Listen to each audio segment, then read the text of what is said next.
नमस्कार। आज हम सौराष्ट्र की संत वाणी की एक बहुत ही अहम धारा रवि भाट संप्रदाय, इस पर थोड़ी बात करेंगे। ये एक साधना परंपरा है जो मतलब आज भी जीवित है।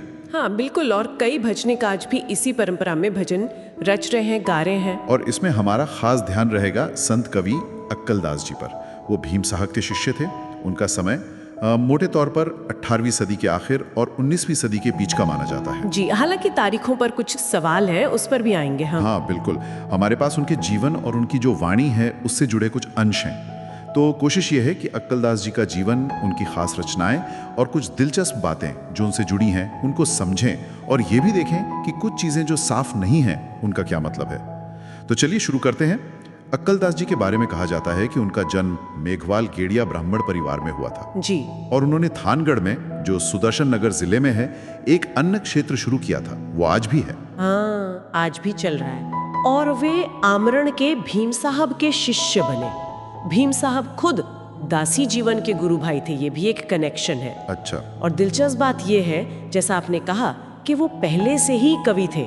मतलब दीक्षा लेने से पहले भी वो उका गेड़िया नाम से लिखते थे, छंद, कवित्त, दोहे।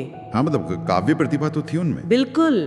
फिर भीम साहब की कृपा हुई, संत बने, तो फिर उन्होंने गुरु भक्ति और आत्मा के अनुभव पर कई पद रचे। उनका एक भजन बहुत मशहूर है गुरु महिमा पर। अमने गुरुजी वाला अंतरमा, जोघण थई लड़ाऊं मारा जंतरमा। जी, इसमें वो नारी भाव, प्रेम लक्षणा भक्ति जो है वो साफ दिखती है। सदगुरु के लिए एकदम समर्पण। हाँ, और भाषा भी एकदम सहज लोक भाषा, कोई बनावट नहीं। बिल्कुल।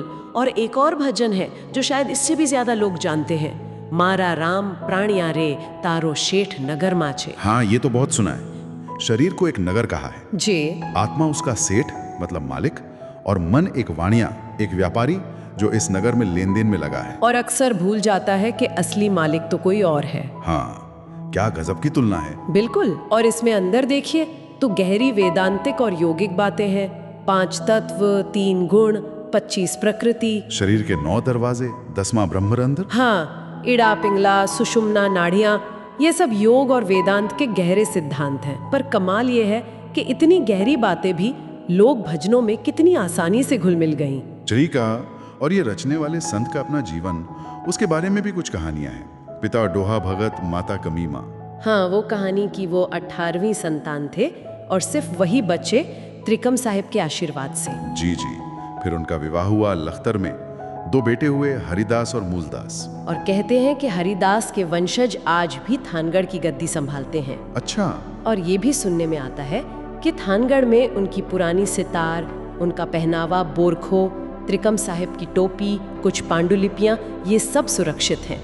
पर उनकी वाणी का जो सार है वो बिल्कुल साफ है। वैराग्य, गुरु की महिमा और आत्मा का अनुभव। हाँ, जैसे वो कहते हैं, सत वचन तमे संभारी ले जो, अमर बूंद माथी ओधर्या तमे, थाओ प्रेम वचन ना यारी रे। जी, कि सत्य वचन याद रखो, हम अमर बूंद से आए हैं, प्रेम वचन के, गुरु के वचनों के प्यासे बनो। तो हमने देखा कि संत अक्कलदास जी रवि भाट परंपरा के एक बहुत महत्वपूर्ण कवि थे। जी। उनकी रचनाएं गुरु भक्ति और आत्मज्ञान पर केंद्रित हैं। जी, पर उनके भजनों का जो संदेश है, अपने अंदर के सेठ को खोजना, गुरु के प्रति समर्पण, दुनियावी चीजों से ऊपर उठना, ये आज भी लोगों को क्यों अपील करता है? सही सवाल है। क्या ये दिखाता है कि तथ्यों और तारीखों से भी ज्यादा जरूरी शायद इन आध्यात्मिक परंपराओं का वो निरंतर बहता हुआ प्रवाह है, जो अर्थ और अनुभव की हमारी मानवीय खोज के बारे में कुछ बताता है?